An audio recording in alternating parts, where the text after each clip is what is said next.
Hello, hello, hello, hello, hello. Can anyone hear me?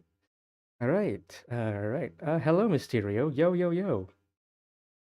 All right. Selamat pagi, petang, siang, malam. My name is Nyx Sulaiman, eternal college student, and today we will be having our very first podcast by the table, like with yours truly, Nyx. And today, to kick us off on our very first podcast, hello, Fazuru. To kick us off on our very first podcast, I have invited a good friend of mine, that that I've known for quite a while, almost a few years now. And Ryan, would you like to introduce yourself?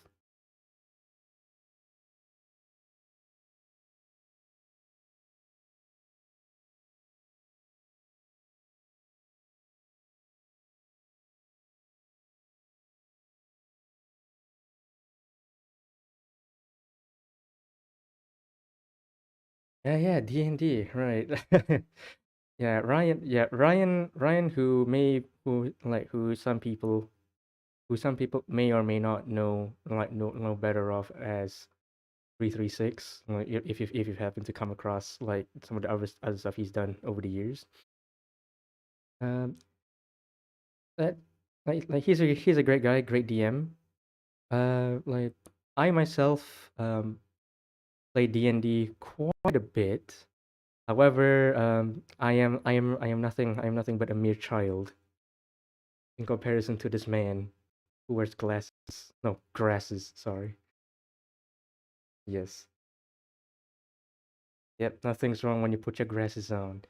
All right, so Ryan, how many years would you say that you've been playing D&D? I know you've said that you've been playing like we've been playing like pretty much your whole life. But how many years do you think it's been?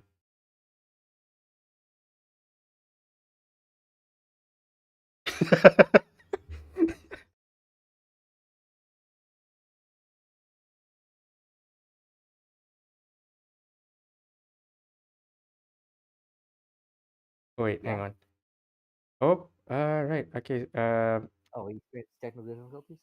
Yeah. No. Turns out, I may have forgotten to unmute you. So you want to go back? Want to go do that again? Are you serious? All right. Yep. So Turns for out I the first unmuted something question, else.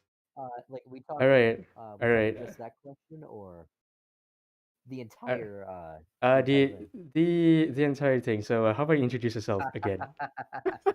All right. My name's Ryan, as Nix has previously mentioned, and I run a D&D campaign for Nix and a couple of friends of mine. We've known each other for a very long time, and I've been playing D&D for a very long time now, almost since I was born. First game was at 3 years old. Ah, 3 years old. I see. So like what? When when the first legs when the first legs lengthened, he held his D20. I did. I was rolling dice in my mother's womb. Oh, oh no.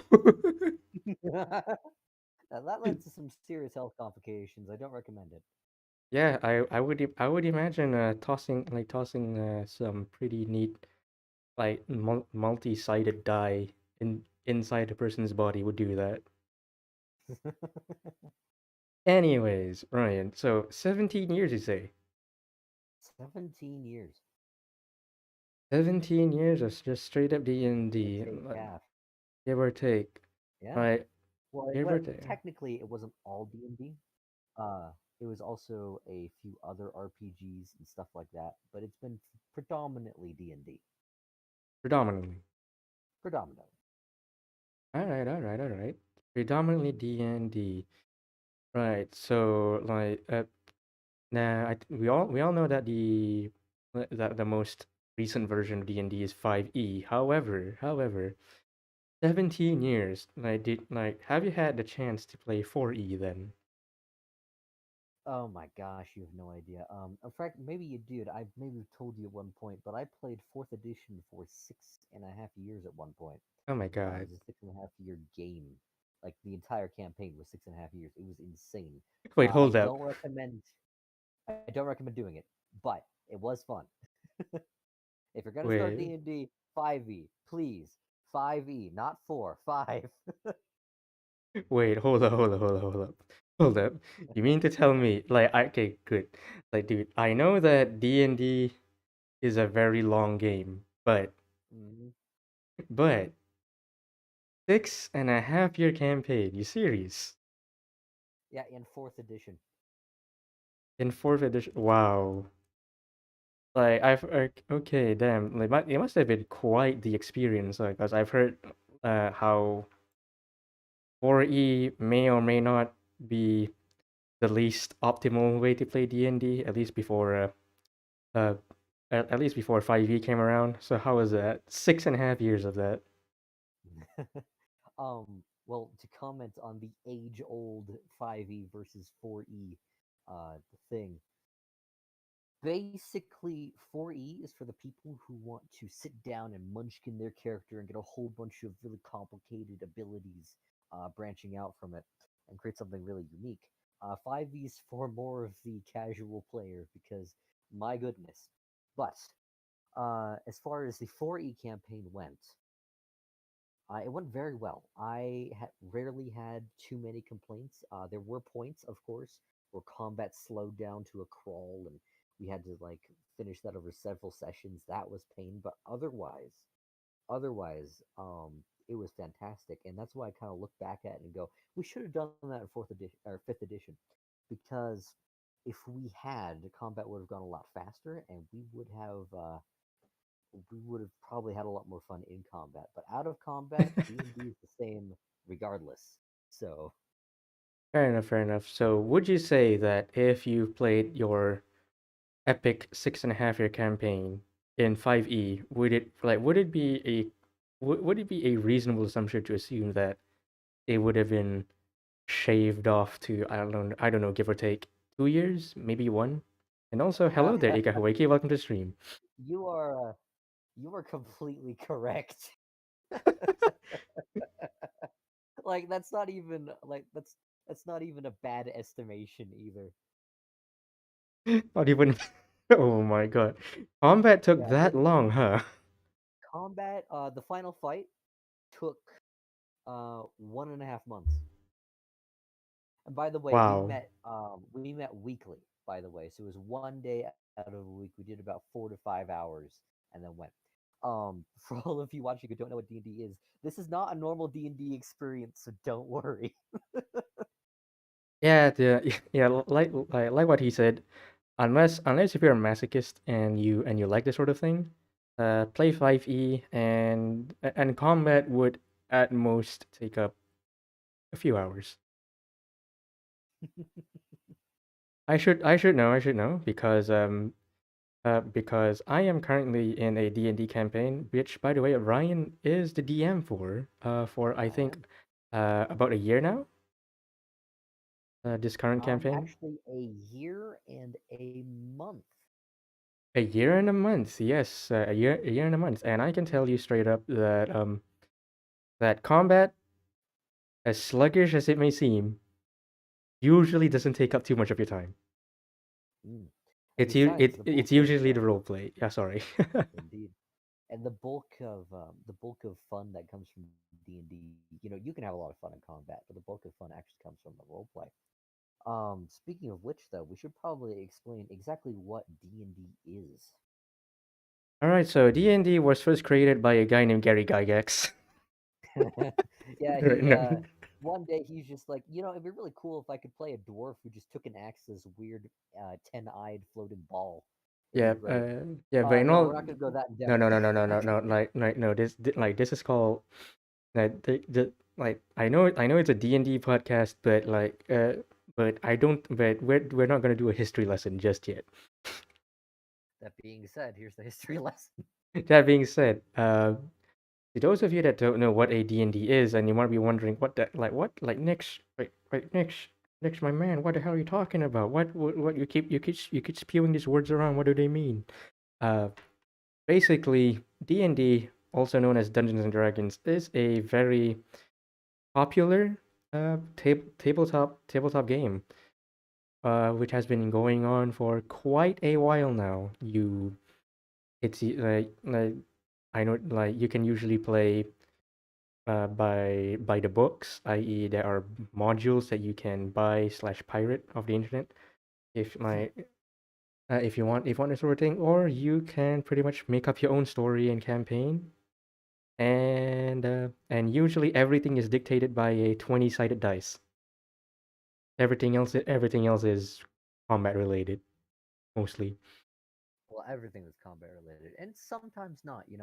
Every game of D&D is going to be a little different, or perhaps vastly different, depending on what rules you want to play by. Because the modules you can pick up, they're great to start with, but I always view the rule books as suggestions more than actual rules. Right? You take a look at this, like for instance, the whole druids cannot cast spells while using their what was it called, druidcraft, I think it was. Um, I didn't like that, so I just did away with it. And now, yeah, the gold on that 20. Um, now the spider can cast Cone of Cold, and no one knows where it is, and it's like Ah. fantastically OP. But that's the point of it, and that's a lot of fun for us. uh, oh yeah, some of the shenanigans, some of the usual D&D shenanigans. Like, okay, so speaking of role play, Ryan, like, how was it like the first time when you had to role play in your in your game of D in your early games of D&D? Okay, I'm about to tell you a sub story, All right. because my first game of D&D didn't go very well. I The mean, reason don't all games of D&D don't go very well. maybe not the first games, but I don't know. Anyways, I was 3, which didn't help, right? So, Right. I forget what system it was. I think it was Monsters and Heroes or something. Um, but basically, you had 100 points to allocate to your character at the beginning, and I'm just like, I'm gonna put all this into strength. I want to be the beefiest person alive, right? All right. Problem: putting all of my points into strength means I didn't put any points into anything else, meaning I was slow as a snail. I could die if someone breathed on me, and I had no brain function whatsoever. Oh So I was no. just running around as like the party's door opener, and I wasn't even paying attention to the plot. I didn't care what the plot was. Party told me to go punch something, I go punched it. Right? It was a lot of fun. I loved it all the way up until the end, where apparently the plot was that everyone was trying to take this throne, right, or try and rule the a country, right? And we got to that point, and one of the player characters is like, "I now rule this land. If anyone opposes me, step forward now." And I'm like, "Dude, I want to rule a country," so I stepped forward and got like yeeted. And I got like instant killed and everything, and I got really really sad, and it was a whole cry scene. But I got over it, and I actually went on to play a lot more. Actually, um, I wrote a few stories on Reddit about these. But there's also a superhero game where I played a literal octopus with sentience. Um, Ah, I that was a lot of fun because I couldn't actually communicate with words. I had to like spam colors to communicate. and to those of you watching, don't worry, it's not what you're thinking of. Wait, what? You know, Am I sentient missing? I'm octopus. missing something. Sentient octopus. Sentient octopus. It's okay. It's okay if you don't get it. It's fine. I don't get it. I don't get it. It's okay. I'm uncultured. It's okay if you I'm don't get it. incorrect. No, no, it's okay. It's okay.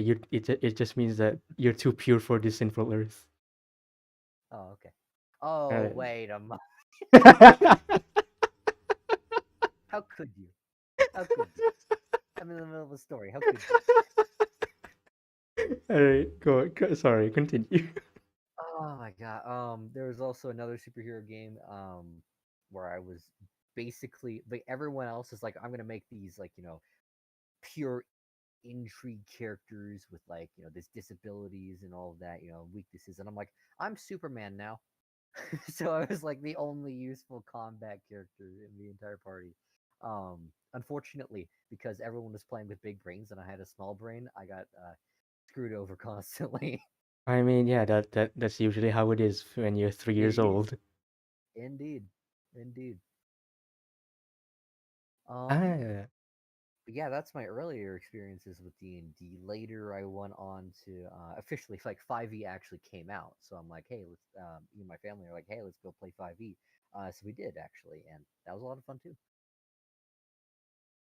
Yeah, 5e, huh? Like now that you seem to be, at least to my knowledge, dungeon mastering more than you do being a player character. Mm. Uh, how would you say the difference there? Like, what do you say would be the biggest difference between like role playing as a DM and role playing as a PC, aside from the obvious, DMs are God. Well, the difference is that I am God. The end. No. Oh, okay. Uh, All right. That's by all, the folks. way, that phrase isn't necessarily true either. All of the players have agency at what happens at the table. D&D is a cooperative storytelling game, and if you don't play it like that, well, I mean, to each their own. But that's how we play it, and I find it's the best way to play it. So hey, but the main difference between player and DM, goodness, well, with the player, right? You're trying to get in your own character's head. You're trying to survive whatever the DM throws at you and suss out whatever the DM's plot is. Um, so you're relatively like and you're trying to make those plays that get the party places and stuff like that. Um, but as the DM, you literally know everything, right? And so you have to limit information flow to the players in a fun way, right? If like you're doing a mystery, of course you already know who's who, like who murdered what, but you gotta like limit that information towards the player so they can like try and find it out and seek out the murder and everything, and that really expands out to the entire world. I'm a DM who likes to throw a lot of mystery into his world, and I drop a lot of clues constantly. And so, if my players ever decide to follow those clues, they can find out some really, really cool stuff. But that isn't all there is to DMing because you gotta create a bunch of characters yourself. Like, your players are all playing like their own characters, right? And they put a lot of time and care into them. You gotta play however many characters you want to throw at your party, which can vary. And in my case, sometimes I feel like too many. Um, uh, but um, but yeah, you are in charge of where the story is kind of heading, and I mean I say that, but the players can just go decide to derail that immediately. So keep everything broad. You got to plan. Uh, you gotta like go, oh hey, if they do this, it's gonna be fantastic. They're gonna get this, but if they fail, and stuff like that. But keep it at bullet points because if you say hypothetically you create this entire theater with a scripted um, uh, play for the players to see and enjoy about a very specific thing you want to talk about, and then they just walk past it, it's not going to bode well for your mental health, and they'll never let you live it down either. Yes, of course, the theater. Good times. Man, if only the party went into the theater, would have actually seen something quite interesting. But too bad, Too bad. too bad. And that's the thing, Speaking, right? yeah, As yeah, well, I know. one more note before you move on. All right, all right. Speaking of the whole plot lines and everything, don't try and railroad your players. Like, point them in the direction. Go, hey, there's something over here. But don't be surprised when they don't follow that. Don't. And if Ah, they don't follow it, you gotta be like you gotta improv it. That's how it usually goes for me. And everyone is good, has varying levels of um, how good they are at that. But I find I'm decent at it. Some other DMs, they gotta like big brain it and plan for every contingency. And sometimes that works. I'm not one of those DMs, so. yeah, But yeah, but that's basically how DMing versus players go. And yeah. it isn't DM versus player, of course, cooperative storytelling. But I'm gonna let you ask a question now. All right. There is a lot to unpack in that one arc of the story, Oh but yes. but first and foremost, restricting the flow of information. Now, like, thanks to the wonders of technology, a lot of things can now be done online and whatnot. And now with the unspeakable illness that would probably get people demonetized. um, like how would you say that that doing D&D online has either improved or detracted from experience from say doing it traditionally on top of tabletop? Oh gosh. Yeah, that's a deep question, but to give my overview of that, there are a lot of ways to do this online, right? You got Roll20, you got Discord, you got Tabletop. You can totally just role play online.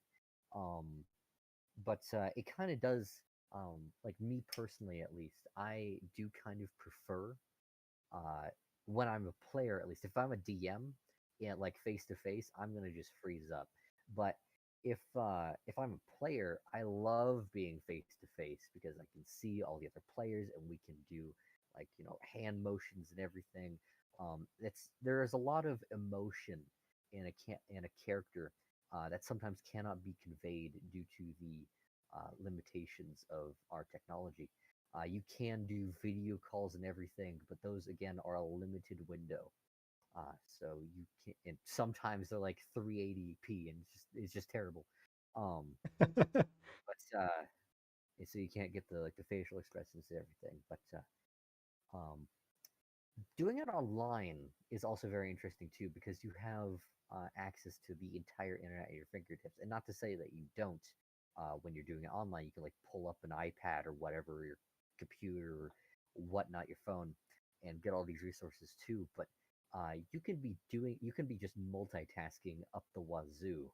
Um, if you're doing it online because people can't see what you're doing. So you're just like, I'm gonna, I don't know, look up like 20 different enemies um, that I could throw at the party while they're talking about how many burgers they want to eat. Uh, and uh, so yeah, that's the general overview of that. I see, I see. Uh, like speaking of, earlier you mentioned being a DM, it is important to restrict the flow of information to avoid well spoiling the fun and surprise of it all. Would you say that now that nowadays, since you do most of your games online, that that the online interface has actually made the restriction of information that much easier since you can direct message people. Vastly. All right. I remember back in my family games, we actually sent messages by getting these little notepads, writing things down, and then chucking the notepad across the room at each other because our living room was pretty big, and that was a lot of fun. All right, but it also televised to everyone that hey, this character over here knows something that everyone else doesn't. Right? With like say Discord, Roll20, any of those online tools, you can message someone and the entire party has no idea, right? And so there is no room for metagaming at all. And by the way, my players and everyone I've played with, they've been really good about metagaming. Metagaming is when, say, say like you're a wizard and you're on one side of the city while the rogue is on the other side of the city, and the rogue comes across this really powerful magic artifact, but he wants to keep it, right? He Mm-hmm. wants to like sell it for a whole bunch of money, but you're a wizard and you're like, oh my goodness, I want that artifact, but my character has no idea what it is. So um, either you go the blunt force route and go, hey, yo, I know you have that magical artifact. Give me it, even though you have no idea the rogue has the magical artifact. Or you like try and suss it out through character interaction, but you're going at it too aggressively. Basically, you're trying to use information that you know, but your character doesn't know. And that that is almost completely negated. The messaging system that Discord allows completely negates all that. So you literally can't have metagaming, and I am blessed to have players that wouldn't metagame even if they knew. But have you encountered like players that metagame in your 17 years of D&D? Yes, and it was me as a little wee boy. All right, all right, all right. Look, like, I've improved. like, we like. I think we can all understand if a 3-year-old needs to metagame. Um, I have not come across blatant metagaming from another player. All right. I have come across rules lawyering, and we'll get to that later. What? That it's not like like surely it doesn't involve a certain rogue, no, does it? No, you are fine, and you don't get sneak attack damage from that. Sorry. Ah, damn it. This is so sad. This Alexa, is play Despacito. this is so sad, everyone. Alexa, play Despacito 3. I can't get Three. it. Whoa. I can't get advantage anymore. And hello, honeys. Hello, hello. Welcome to the stream. We were just talking about rogues not getting the advantage on sneak attack this time. This time, all right. You can keep asking. All right, all right, all right. So, what would you say like is rules lawyering? Oh, we're doing it now. All right. So there's a lot of people who like taking the book, right, and throwing it at everyone, right. And what I mean is they know the entire player's handbook, the entire DM's guide, and they just go nuts with it. If anyone like breaks a rule, they'll point it out, right? And at times this can be useful. If the DM forgets a rule, they can point it out and go, "Hey, that's how that goes. Thank you for that," right? But if it gets to be too much, like I've experienced, it can really slow down the game due to arguments and just nonsense. In the specific instance I'm thinking of was actually in the 4E game that I played in. Basically, what happened was I hadn't joined the game yet. I was still sitting in and everything, and the DM was like, "Oh, hey, you can help me out by playing some of the bad guys, right?" So I hopped onto this low level wizard character, right? He's got a staff, and he's got magic missile, right? That's basically his kit. And there's 4E always had like these little strategy boxes down below, right?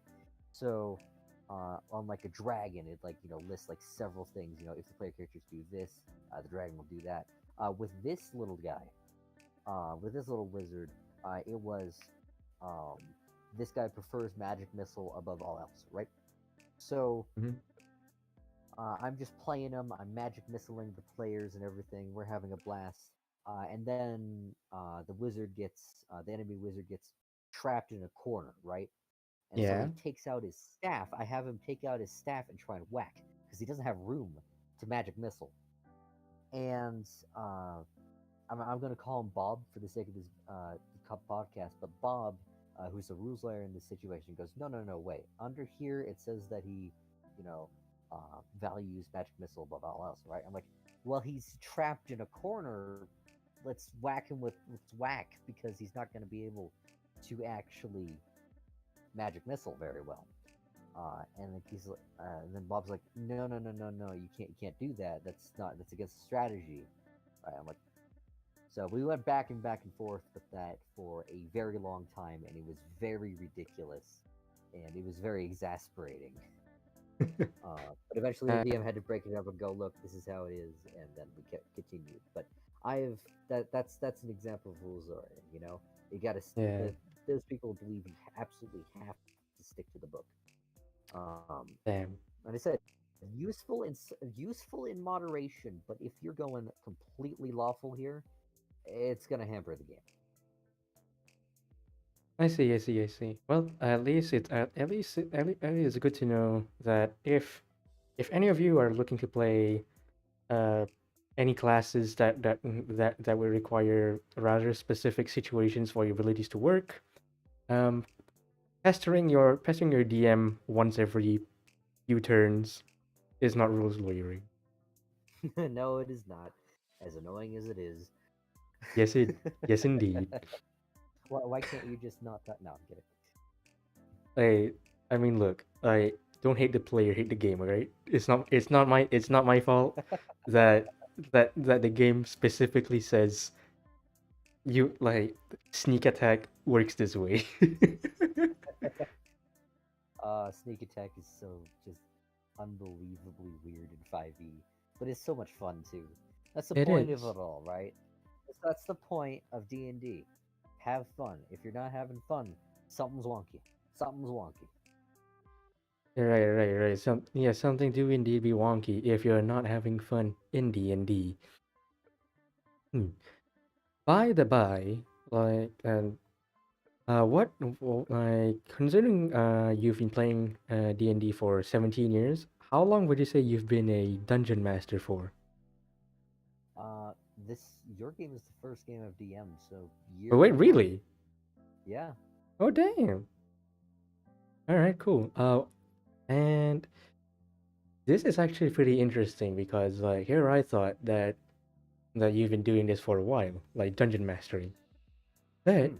in any case, considering that in your party there are some internationals, myself included, Hmm. what would you say is one of the biggest challenges by far in having to deal with players that come from very different time zones, aside from the scheduling nightmare, of course?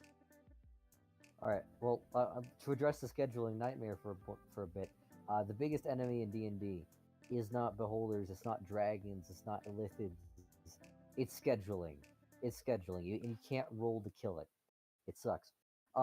But besides that, um, I mean, and of course, it all depends on where those players are in the world. But if you were literally on like opposite sides of the world, sometimes the players on your side of the world will be like really tired and they'll be all chipper and that's fine. But sometimes they will be like really tired and you're like trying to get them into the game and sometimes they're just not feeling it. And, that's fine too. We all get tired at points, but honestly, that's the biggest issue because technology is just that good now.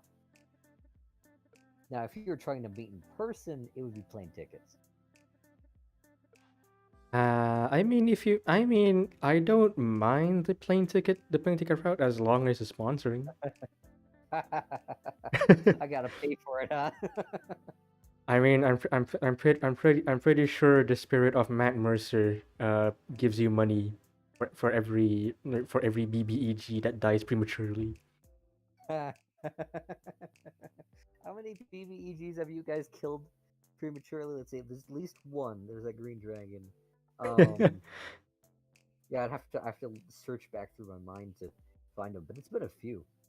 And almost with that freaking like you with those five nat 20s in a row. Like, what even was that? All right. By the way, if you don't know what a BBEG is, it just stands for Big Bad Evil Guy, which is the D&D term for whatever happens to be the quote unquote final boss. Ah, right. Might be a little low, huh? Your mic is a little low. All right, hang on. Let me just bump it up a tad. All right. Pump me up. Let's juice that mic. All right. You're juiced up now. I'm juiced up. That's my All name. right. All right. So the fire's coals. Does he sound a lot clearer now? Ryan, you might Hold want on, to let say me. you might want to say something Much too. better. All right. Okay. Something. Much better. Okay. There you go. Much better. All right. Cool. Cool. Cool. Looks like I don't have to. Oh, hey. Hey, Apex. What's up? Thank you for stopping by. Uh. Okay. Look. Turns out we don't have to roll a d20 to see if you get that con save on higher volume. Yeah, don't worry. I have thaumaturgy. We're good. All right. Cool. Cool. Cool. Cool. Cool. All right. All right, BBEGs. beginning again. Yeah, big bad evil guys. That is usually referring to the mastermind of a plot line. Say you've got like it would be like Skeletor or Fire Lord Ozai in relation to Avatar: The Last Airbender. Those kind of characters. Indeed. And the BBEGs. Like if like as the examples that Ryan has brought up implies, there's supposed to be these looming evils that that you as a party have to deal with, like maybe on multiple stages. More often than not, they're supposed to be the final boss. However, as Ryan has implied in his in his tales of a dead green dragon and a five and something about five nat 20s in a row, more often than not, one of the challenges that I believe of being a dungeon master is ensuring that your BBEG survives long enough to actually be important. If not, it will be the equivalent of Avatar Aang just straight up bodying Fire Lord Ozai in, I don't know, book one. Which would have been hilarious, but um and yeah, but that is a challenge, right? That is something I did not expect going into DMing. For like BBEGs to actually, like die. And that, to an extent, that is under your control, right? You can pull something out of your butt to save them or whatnot. Sometimes it's like far more thematic and not to save them, and sometimes that's a lot of fun. But in general, I have learned to keep my BBEGs away from the party until they are, here to make a big deal about themselves and fight them or something. Uh, but actually, on a side note, there actually is a module called Curse of Strahd.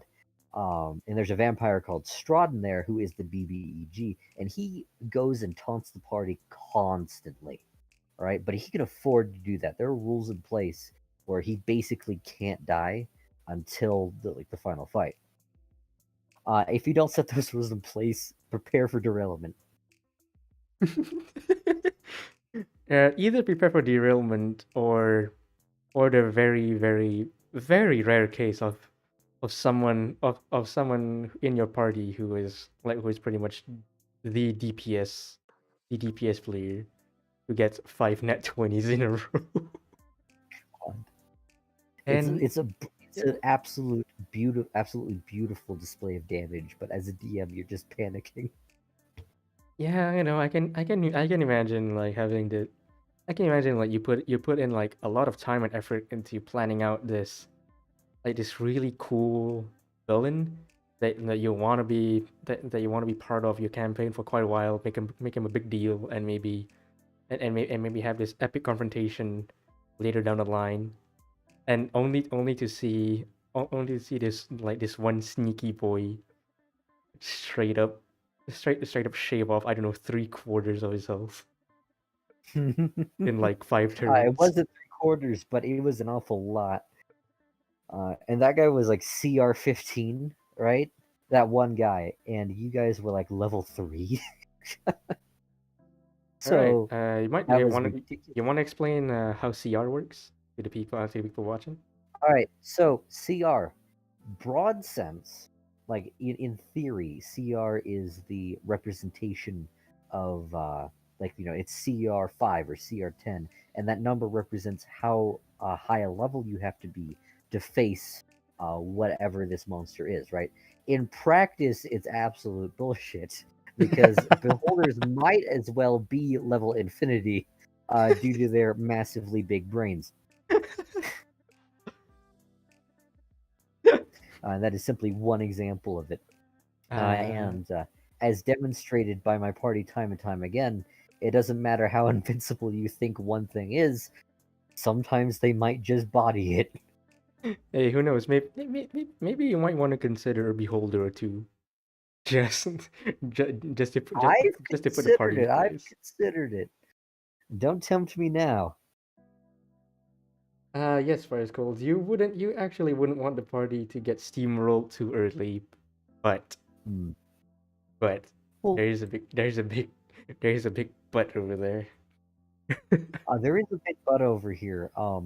That's actually a that's actually a massively debated topic in the D&D community.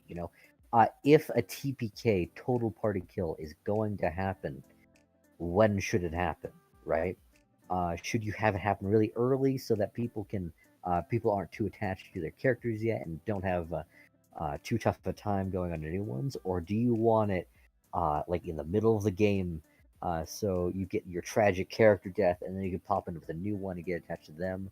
Or do you want it at the very end, so it's like an epic sacrifice? It's if it's gonna happen, uh, when do you want it? That's the thing. Indeed. Or, And then when and okay. when do you want it at all? I always Oh. play. I'm not trying to save the players, but I'm not trying to kill them either. If they do something especially stupid, some serious consequences are coming their way. But if they play it smart, or well, or really just well, um, they'll come out on top. Indeed, indeed, indeed. Much like with a certain green dragon. Like, what the hell was that? So for context, all right, it was an ancient green dragon. All right, this guy's like Smog. All right, he is the cream of the crop of dragons, right? And he is like a cunning mobster kind of character, right? And so his plan was to absolutely screw over one of the party's home cities, and then like leave cackling off into the night, um, as the party went to clean up the mess, right? What actually ended up happening is that Nyx here climbed onto his back and pissed him the hell off by shooting out his eye, which means he wasn't going to fly away. He was going to try and kill the party, and then the party actually won. And for context, Ancient Green Dragons are like CR 15 to like 18, right? And they were level 10. Level 10. They should have died, especially since there was like two bone claws with the green dragon too, which are really high level undead. So it was an absolute miracle that they pulled that off, and I'm very proud of them. I'm very proud of them. All right, don't get me wrong. I am very proud of them, but they did in fact cut off the entire plot line. I felt like I lost an arm. Yeah, man, that's just hilarious. Uh, if I were to like interject for like a little bit, to add on to that, in Ryan's like current game, I play as a rogue, and the thing about rogues is that they on their own don't really do that much damage at all, especially if you're in a game that doesn't really allow the things that Ryan allows, i.e., a flintlock pistol, among other things. Um, like the damage you do is pretty much solely dependent on the weapon you get and how high of a roll you do, much like every other person like on planet Earth. However, due to the mechanics of the rogue, whereby if you get advantage, you get this thing called a sneak attack, and you get to add on more damage dice. Uh, that is usually when the rogue shines, much to the annoyance of dungeon masters everywhere. Most of the time it's not actually an annoyance. I'm just glad that you're doing your thing, right? Sometimes though, sometimes with a specific green dragon, it can be like, what are you doing? What are you doing? And It's fantastic. I mean, like if the green dragon thing is anything to go by, has it actually has DMing uh actually helped you deal with the random uncertainties that life brings? Because like it's unexpected. You don't know it's coming. Sometimes it's good, sometimes it's bad. As much as I want to say that the party has given me that much PTS, um, if it has, it's only been moderate. With my life is a roller coaster already, so I kind of already expect the unexpected. So I can't really say that it has very much. But maybe for someone else, everyone is different. Everyone is different. Maybe for someone else, it would actually help you. Indeed, indeed, indeed. So, aside from D&D, like any other interests that you normally like indulge in? Well, I am a gamer. I game. gamers rise up. But other than that, I also write a whole bunch. Actually, I have a Reddit where I actually post a whole bunch of D&D stories, some of which have made into videos on YouTube, which is really cool. Um, and that Ooh. can detail a bunch of things that the party has done. Which, by the way, if you're interested in the stories that he has written for D&D, you can check out in the description below. The link to his Reddit would be right there. Mm. Extra points if you find out why it's named the Silent Observer. Nyx, you're not allowed to find out. Okay then, be that way. I see how it is. I see how it is. We are talking about D&D. Oh, hello, Ethel Chamomile. Hello, hello. Yes, we are talking about D&D. We are indeed talking about D&D. This is going to be this is going to be like a full on D&D D&D session. Uh, no, like Yes. D&D All session. right. Roll initiative right now. All right. Let's You're see. facing 20 beholders. Good luck. Hey, look. At least let me be a level 15 cleric.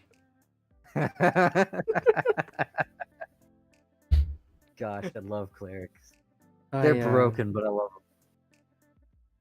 Yeah, like okay. Speaking of brokenness, like, what would you say would really is like the top three most broken classes in all of D&D? Oh man. If we're going by game intent, if we're going by like specific class, no multi-class or anything. Yeah, Um. just classes. Oh gosh. Wish spell already puts things like the wizards up at like top tier broken. Um, because if you were that high level and you have the wish spell, it's just going. You can do practically anything.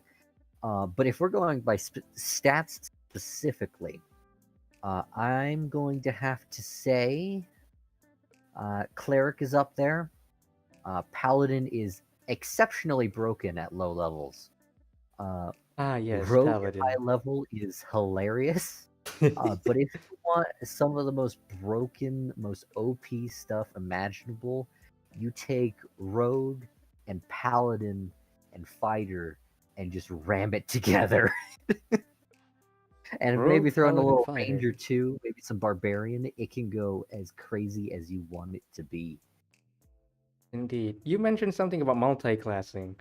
How does that go about?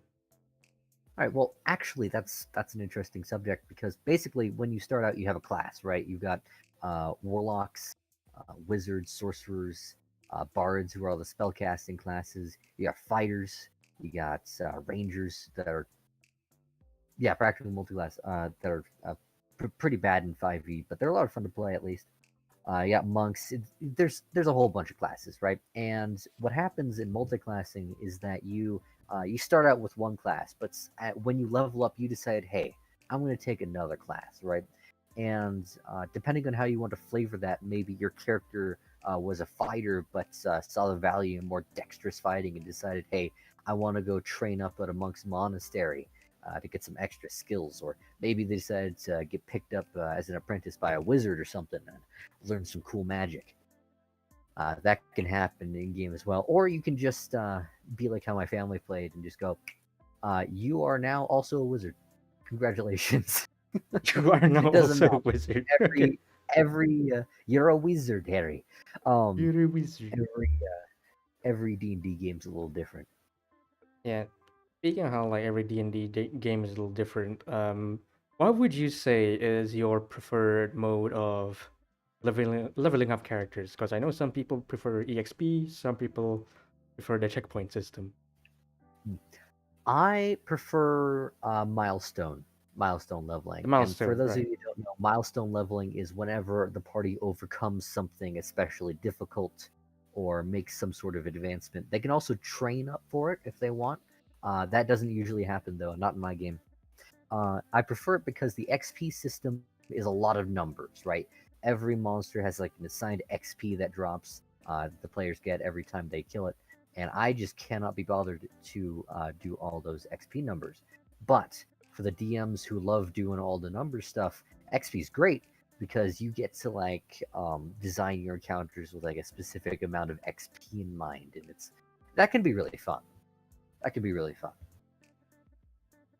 One thing I've been like curious about, like like if you play a game that like in the XP mode of leveling up, if let's say a like you encounter an ancient green dragon and in a party of four, like the cleric deals the final blow, would the EXP be uh, distributed equally, or is the one that deals the final blow takes the full uh takes the lion's share of the EXP? All right, so you have to, if you're gonna do XP, you gotta distribute it evenly because if you don't, you get characters who are like a higher level than other characters, and like for very specific circumstances, that can be fun. Like as like again, everyone has their own style of play, but generally that's a bad idea because the wizard with wish against the barbarian who has only just unlocked his totem is no fun for anyone. Indeed, indeed. So if you're going to kill said green dragon, everyone gets the XP for that. It's not. I don't even like as long as it's evenly distributed. That's fine. Like I don't cut the XP and like divvy it up amongst them. I just give them that, or at least that's how I would do it. Um, but as long as it is even distribution, you're all good. There won't be any conflict at the table. You'll be good. I see. Right, going back to multi-classing, is Hmm. like, do you have any particular classes that you feel that you either have multi-class in the past, or you think is like a multi-class combination that no one seems to be using? Actually, one of my current characters, a guy named Detective Grayscale, he is a fighter rogue multi-class, right? And people use Oh, that. All right, people use okay, that. all All right. right. But recent events have led me to multi-class into wizard, so I am a fighter, rogue wizard, A fighter rogue which is wizard. odd, which is very odd. You don't see many of those. A fighter rogue wizard. Yes, Yeah, like exactly. uh, Ithel.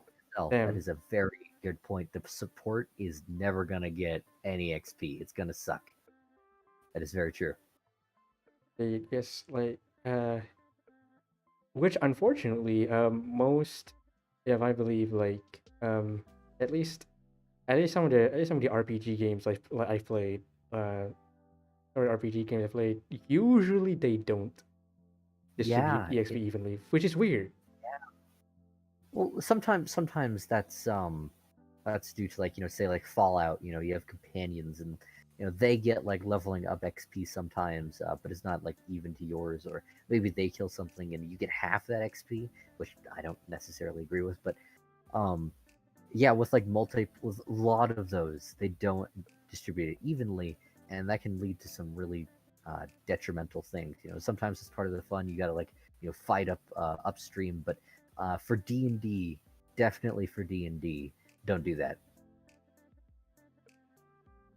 Oh, and what is this? Yeah. Also, isn't Wish doesn't Wish have drawbacks? It's safe to use it to cast other level 9 spells, but if it's something else, the DM might twist the wish. Ah, yes, the wish The spell. wish spell. I love the wish spell, not just because it's so powerful, but because the DM has ultimate say on what actually happens. Indeed, Right? like So a good the like sorry, go on ahead. the player could wish to be as strong as a mountain, right? And then actually become a mountain. Whoops, you're a mountain now. You're stuck with that. Roll a new character. Of course, that could probably be undone. I definitely create a way for that to be undone, but you definitely have to be very, very careful with the wording of wish. That is the drawback to that.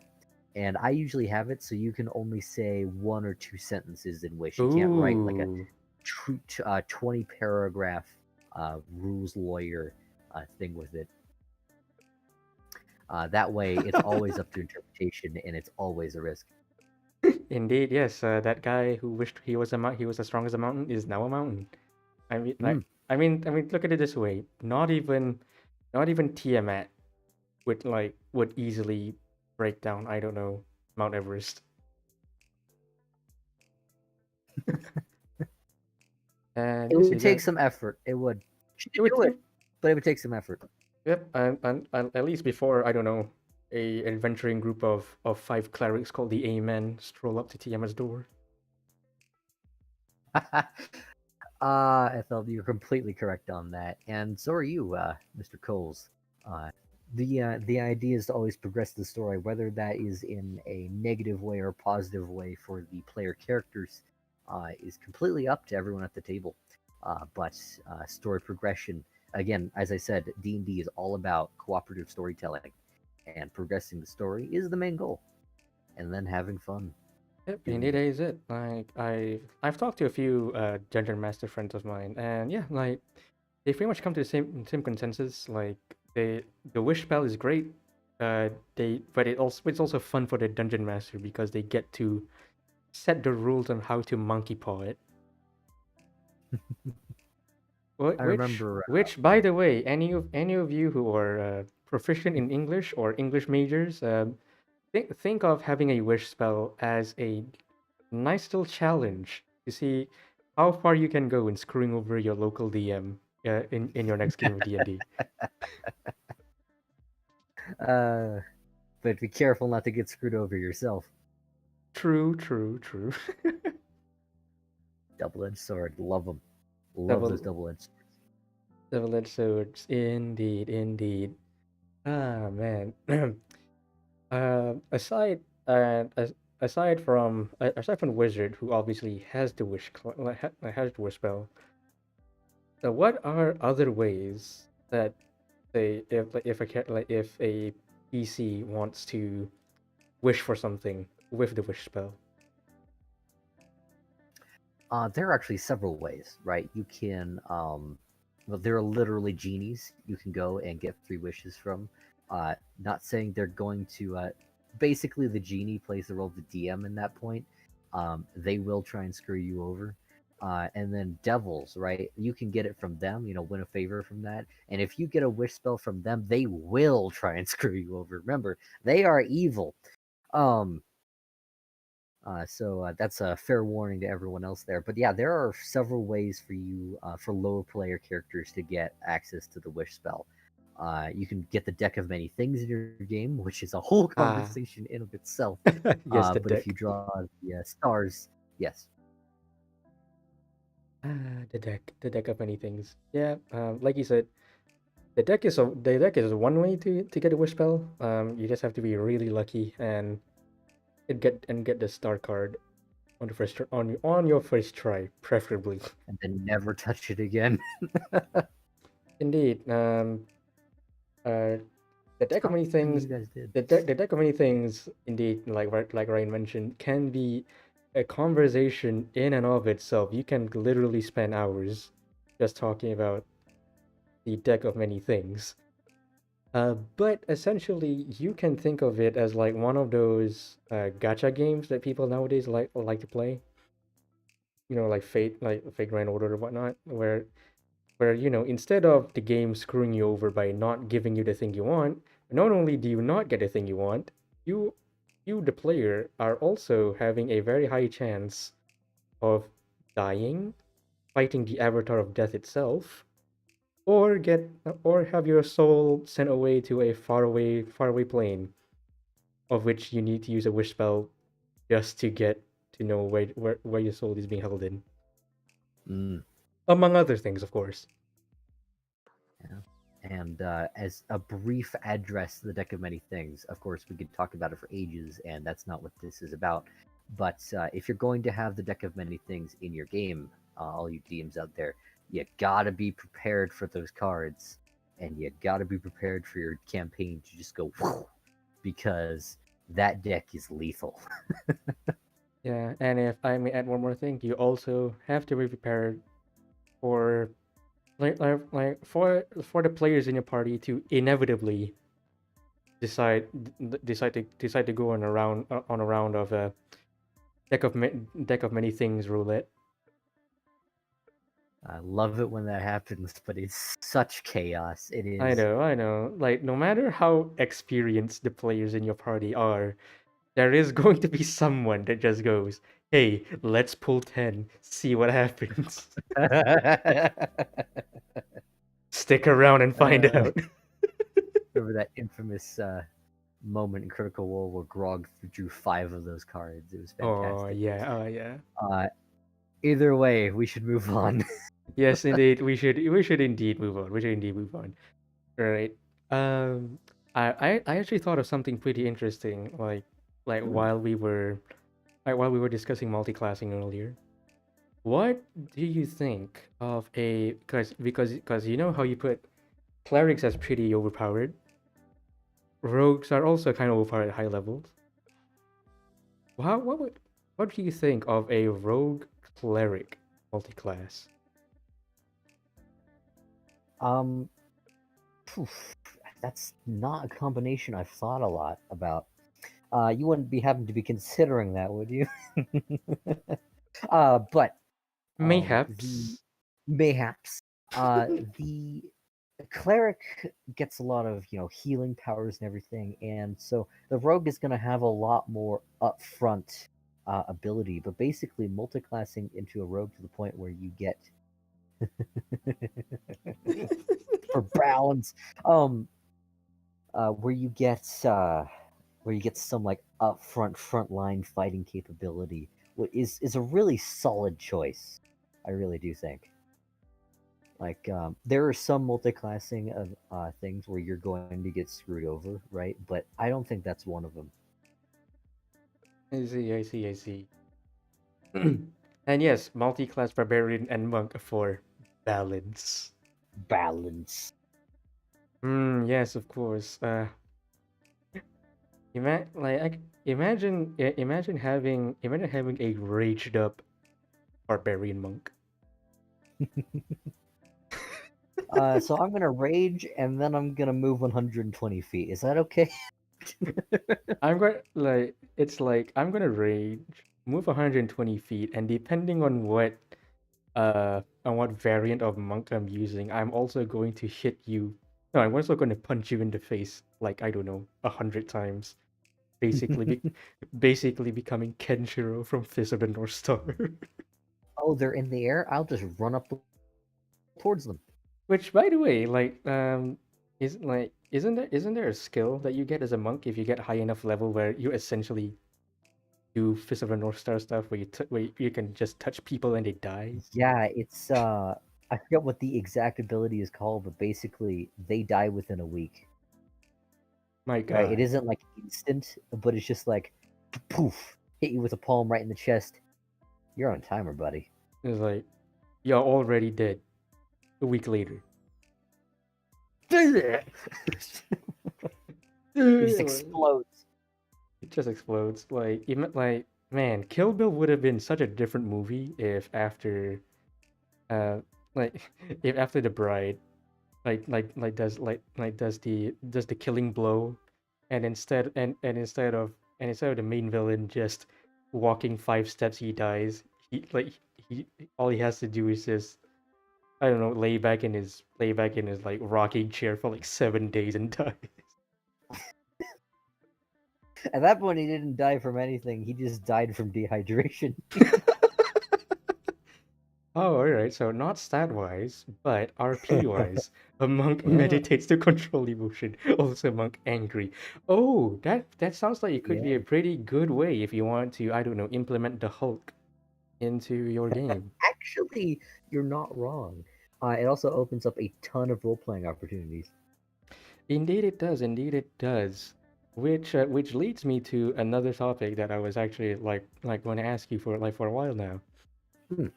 Like being in a campaign for like a year and a month now.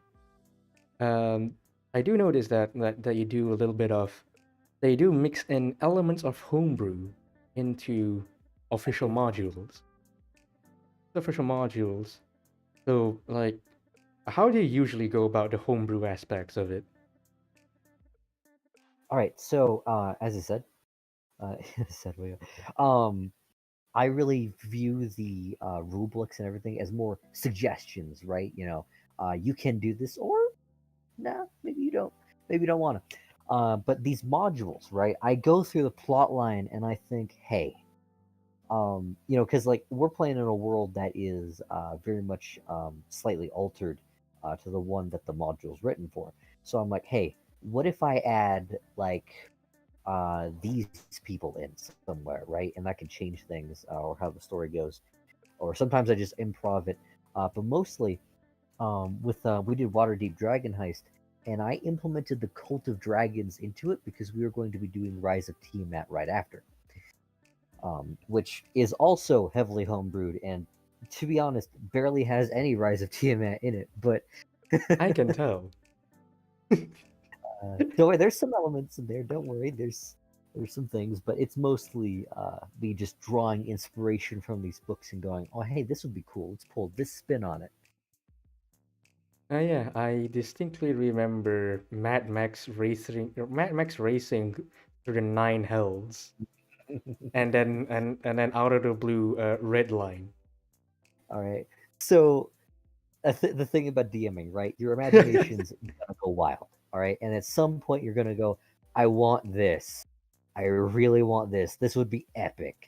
So that moment happened with me while I was watching Redline, which is an excellent animated movie if you haven't seen it.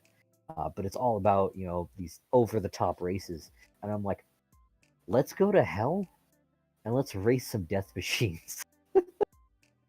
So that was the initial realization of that plot line, and then I actually came up with a good reason to do so. Um, so yeah, don't just chuck your party into there for the lulz, unless you're that kind of DM and they're like the kind of fun.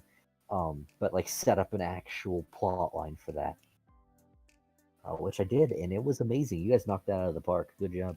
Well, to paraphrase Samuel Hayden from Doom, you can't just race through hell. Samuel Hayden is literally the DM, right?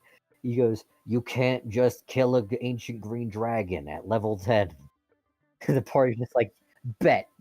Bet. Hey, like, hey, DM, hey, yo, bet.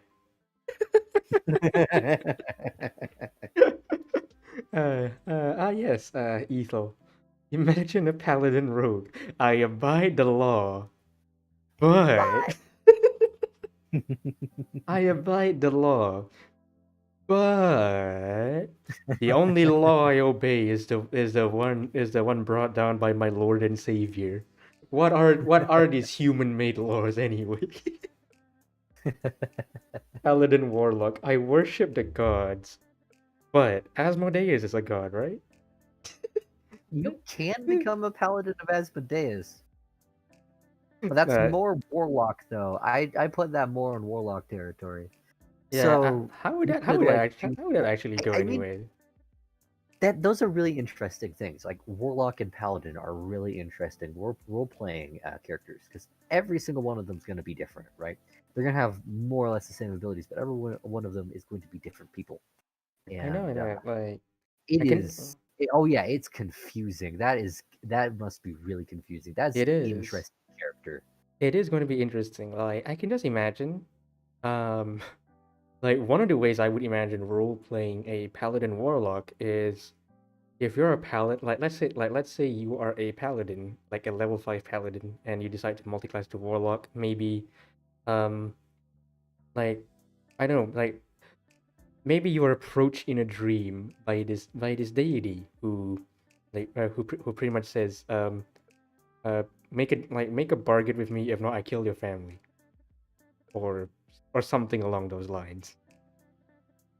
Man, that's some forced bargaining right there. But yeah, Yeah, I mean, hey, but yeah. like that's pretty much how the deities in D&D at least usually work. I mean, let me look. If a warlock can sell your soul to a talking sword, what's stopping a deity from just going, hey, you know how people say religion is spread through the sword? Yeah, I thought that was a pretty great line, and I'll be taking that to heart. So you mind worshiping me for life? If not, I'll kill your family. Thanks. Oh man, FL, please. We've already derailed hard enough. Oh, cleric and Oh warlock can my both gosh. summon it. Oh my.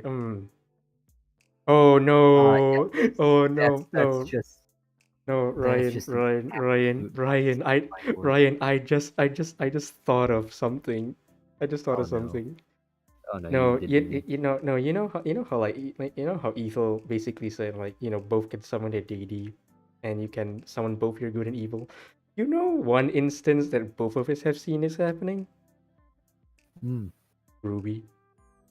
You bring that out of here. You get that out of here. Stop.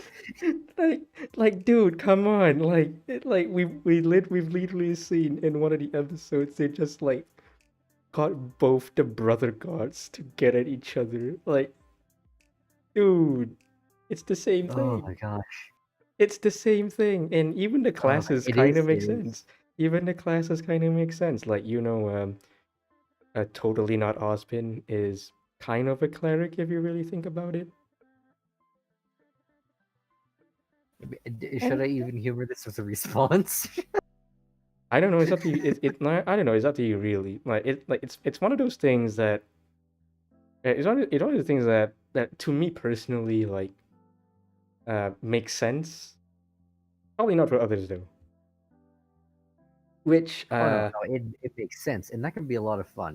Finding out what, like trying to convert fictional characters to D&D rules, right? But man, did you have to be Ruby for this example? um, to anyone here watching this podcast, and you happen to be like pretty big fans of Ruby, I apologize in advance. Neither of us quite like the series. Well, like quick, right? Yeah, It's really cool looking, right? it is. It It's is. just the plot, right? I can't get over the plot, but we'll move on from that. Yeah, we'll move on. We'll move on. Like we'll move on for the plot. Speaking of the plot, um, speaking of plot, like, have you ever had to do extensive writing when dungeon mastering, or do you usually go off the cuff?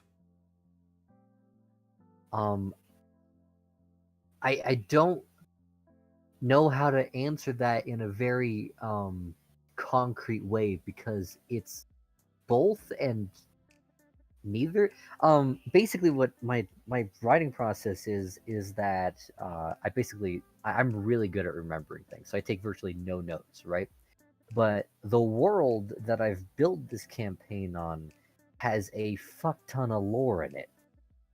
So I'm gonna say pre-campaign, tons of writing, right? I just jot everything down, paragraphs upon paragraphs, and then when we actually get in, most of it's on the fly, Ah, informed by all of that previous writing, of course, but on the fly. yeah. And going on a slight tangent, as a player in his current campaign, I can vouch for his amazing memory. I cannot count the number of times where I was unable to attend a session, and whenever I asked him for a recap of what I've missed, even like maybe even up to like 3 sessions, he still is able to recall most of everything that matters pretty darn well. Yeah, I pride myself on that. Not every DM is going to have that skill, right? And to you guys, write down notes, do what works for you. But if you can master improv, freaking go for it. It is a rush, man. It is fantastic. It's a lot of fun. Would you say improv is an important skill not just for the DM but for anyone thinking of playing D&D in general? Yes, actually, you gotta you gotta be able to play a character, right? And sometimes, some players don't really play characters; they're just here to hack and slash. That's fine, right? That's fine. But if you're going to be getting into the role playing aspect of this role playing game, uh, you, improv is a good thing. And don't go, oh no, I messed up, or oh no, this isn't how my character would react in this situation or whatnot. You'll be fine, right?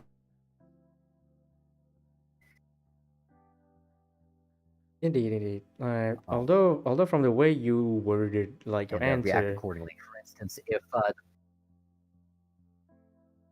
hello. hello, yeah, Yeah, continue yeah. with the. No, no, no. You cut out for a bit. Oh, okay. The way I worded my answer.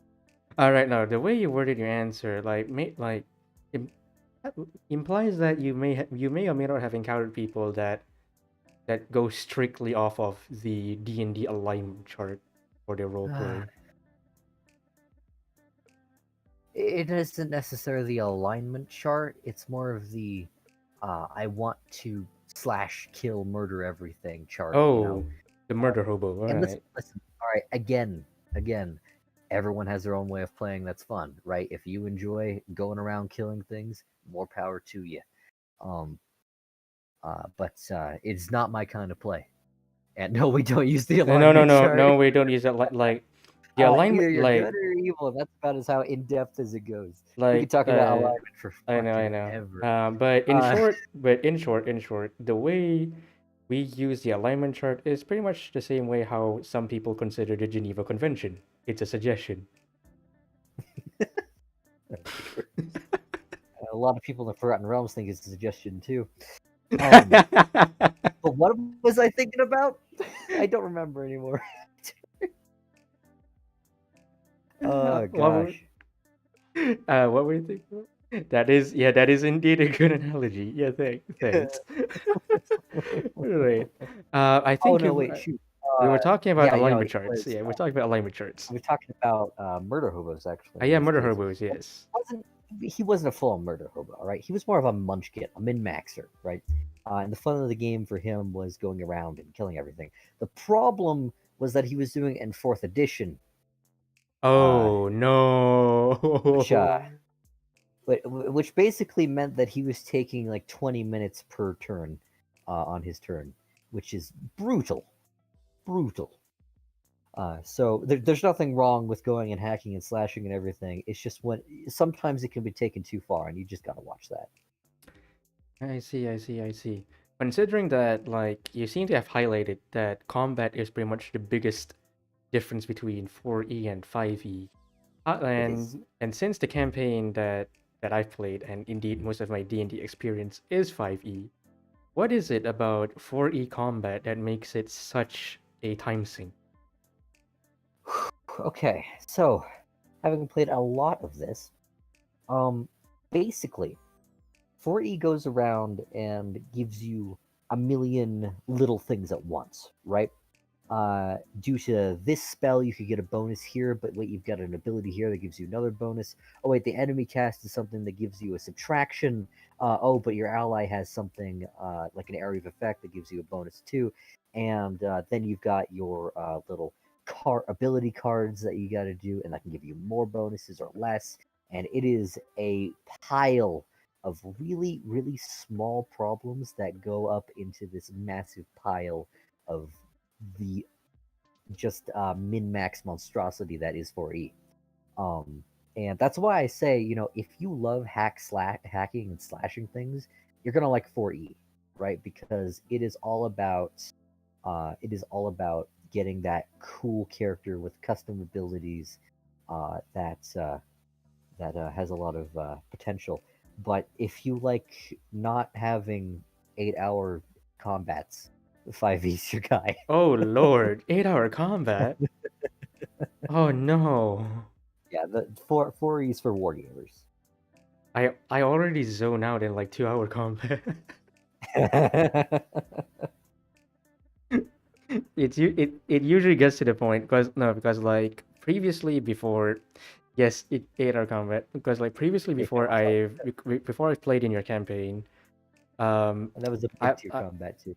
yeah, I was actually in this like massive D&D party where we had like I don't know 8 maybe 10 people playing at Oh once, yes, playing yeah, by you told me playing about that. yeah playing on a table, and Lord above, did combat take such a long time.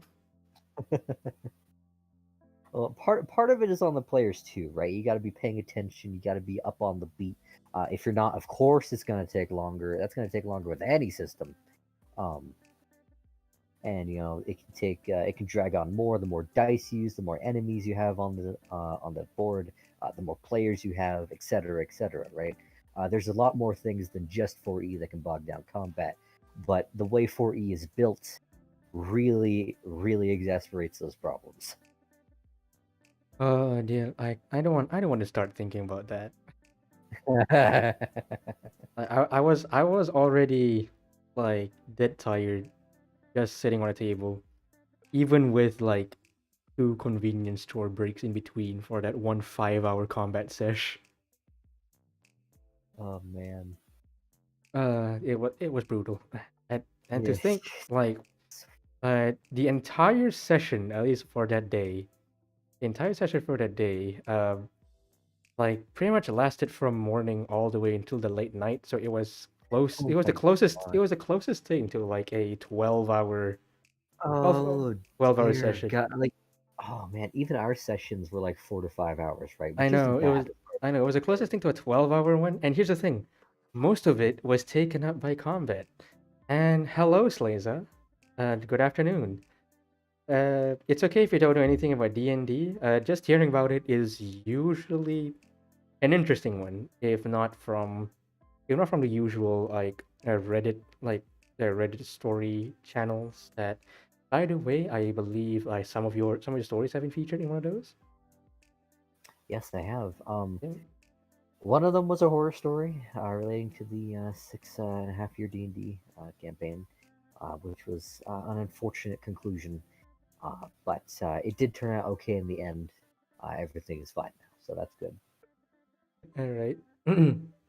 Catch the video archive it is. Ah, yes, pretty interesting, especially with the totally not a blunder in the very beginning,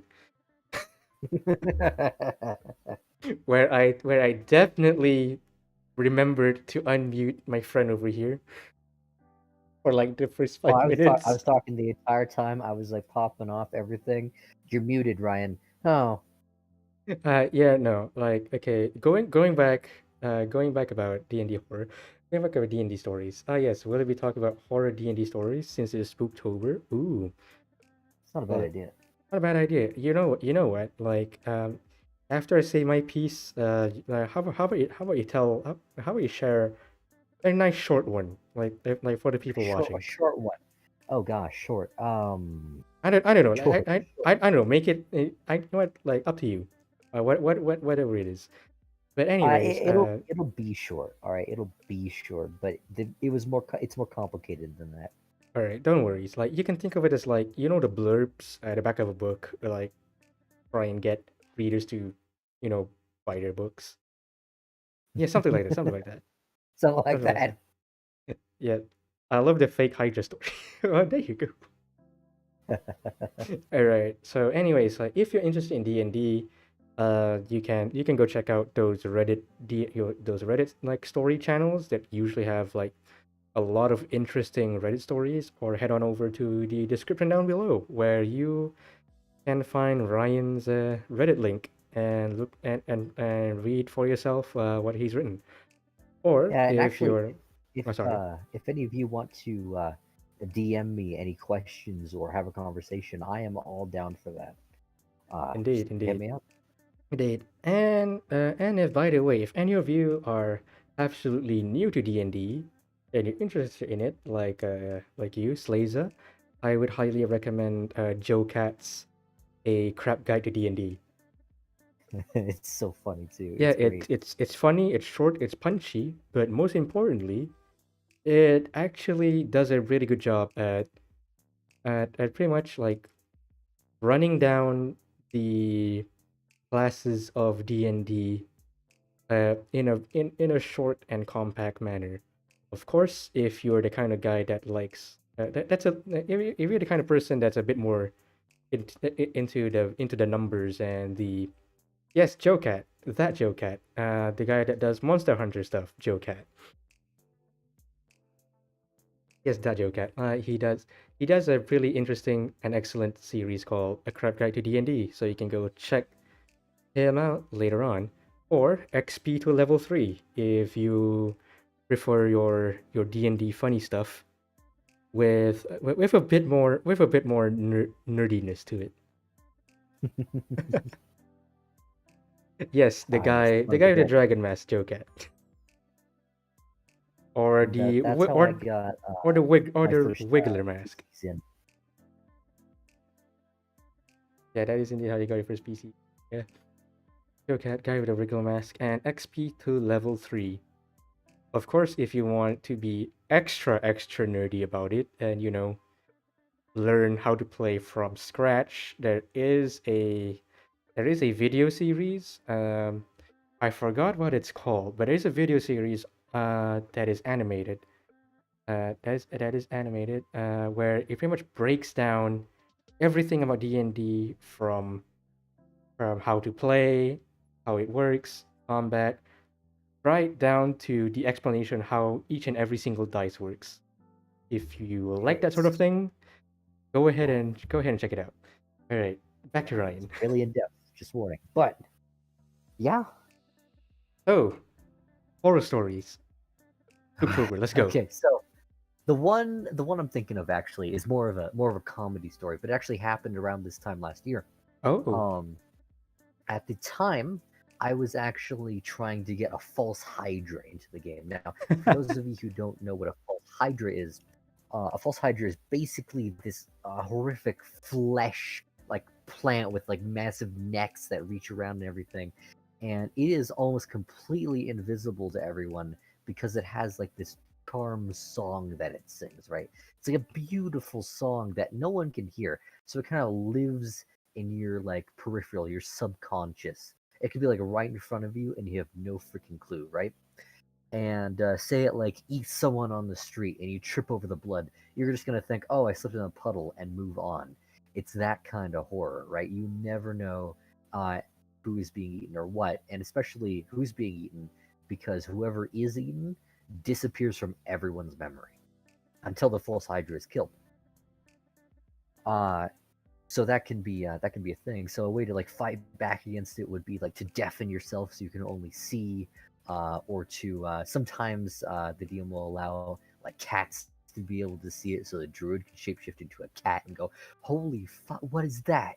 Um, but that was my like Halloween horror monster for the party, right? in And I was planning.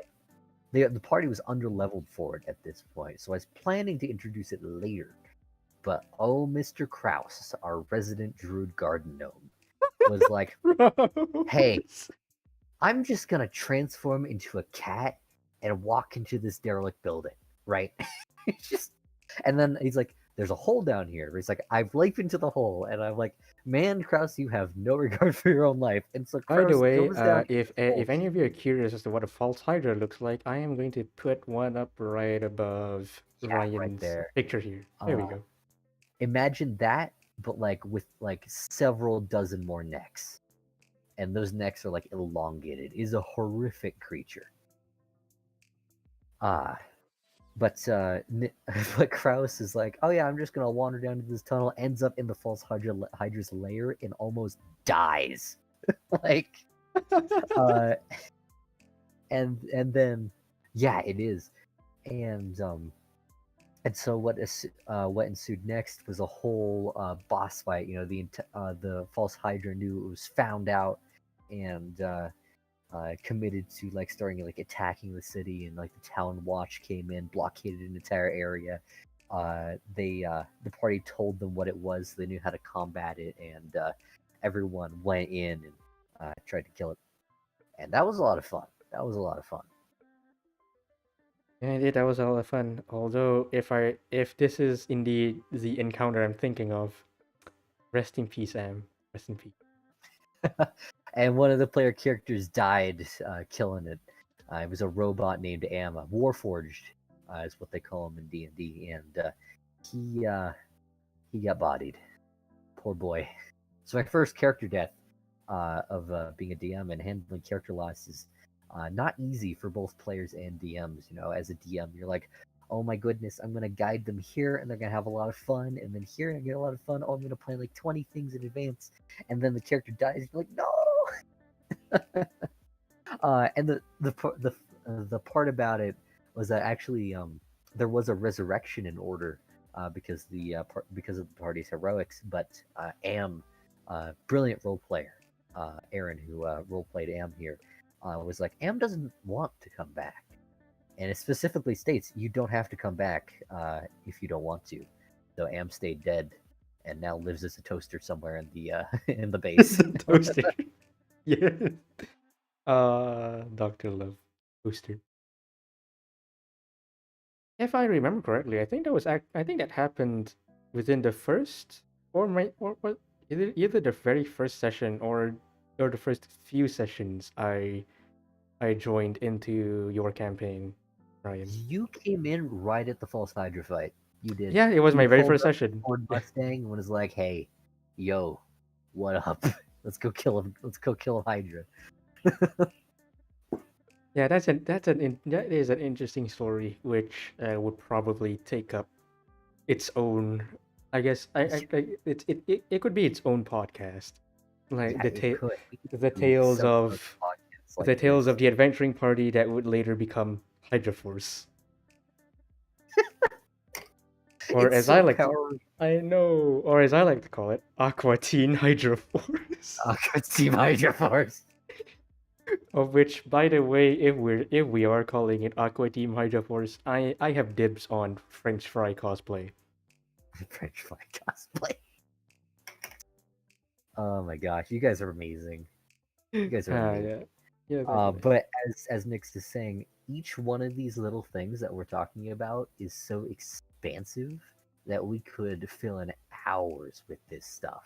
We could. Hours. I mean, hey, who knows? If like if you guys are interested, like I could invite him, like I could invite Ryan over, or over for like almost like to make it something like a weekly segment of weekly or maybe bi-weekly depending on his schedule, but where we can just talk about the chronological tales of Hydra Force. Hydra Force on Cartoon Network. What I have a feeling Cartoon Network is screwed up in some way. Stay away from it. No, not my Hydra Force. Ooh, imagine a twerking am. Stop. Stop. Stop. Stop it. Wait, Sounds good. I am going to murder someone in this stream. lol sounds good. Not literally. I love you all. All right, okay. I take it that's the end of the story, and I will take away this picture image. There we go. All right. But yeah, that is by the party. The party kind of stumbled its way through that. But if you play it correctly, there's some really cool things DMs have done with the False Hydra. There's some excellent stories out there about it. It is probably one of my favorite monsters of all time. Do you have any stories that you could recommend about the false Hydra? Oh shoot, I do. Uh, Give me a moment to search him up because I'm forgetting the name. But basically, if you search up False Hydra D&D story, you're gonna find the good ones. Yeah, this one right here. All Things D&D made it here. I'll tell you the title here. It's how the shrewd DM lured clueless parties to destroy a town, and that one's a False Hydra story, and it is the perfect example of how a False Hydra should go. Keep in mind, it takes high level DMing to get that right, and I don't think I quite got it right that time. I got a lot of things right, but I didn't get it perfect. So Ah, looks like Ethel here has read it before. it's a really good one. No pun intended, by the way. Read it. Uh, Speaking of puns, um, some people it's like some people over in my axis, the group, not the VTuber group that I run with, not like not corporate, VTuber group I run with. They usually give me a lot of crap for like for the corny puns I usually like to do. But I'll say that. But let me make this clear. Ryan is like is partially responsible for encouraging this behavior. Yes. Yes. Do the bad puns. Do the bad puns. And yes, selamat tengah hari and koni rumah to you too, Armand. Oh yeah, yeah, indeed, Ethel. In that story, the false Hydra victim doesn't come back into memory. Yeah, Yeah. that is But I am definitely responsible for Nyx's terrible pun making, to an extent, because indeed, like while I'm DMing, I won't, right? But like outside of DMing, when I'm just talking to people, I will make some of like the worst, most cringeworthy puns imaginable, right? Like indeed. whenever someone says "I'm," etc., I go "Hello, I'm," etc., and that's the one I use most. But I also use a whole bunch more. Like, all right, Nyx, uh, what is large, fuzzy, green, and would kill you if it fell out of a tree? A tree. No, pool table.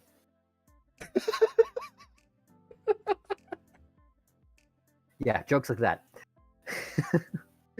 And the thing is, like, it's right up my alley, and sometimes it pisses me off, but I can't help it.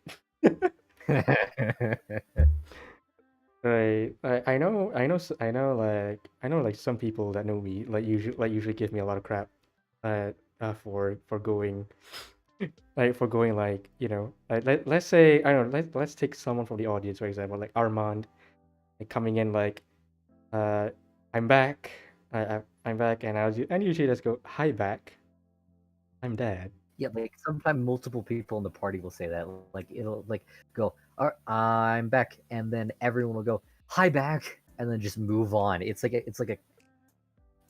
subconscious at this point. Yes, indeed. Ryan has effectively Pavloved everyone into dad jokes. Yes, those dead jokes. Like, if you thought The False Hydra was a horror story and a half, no, no, no, no, no.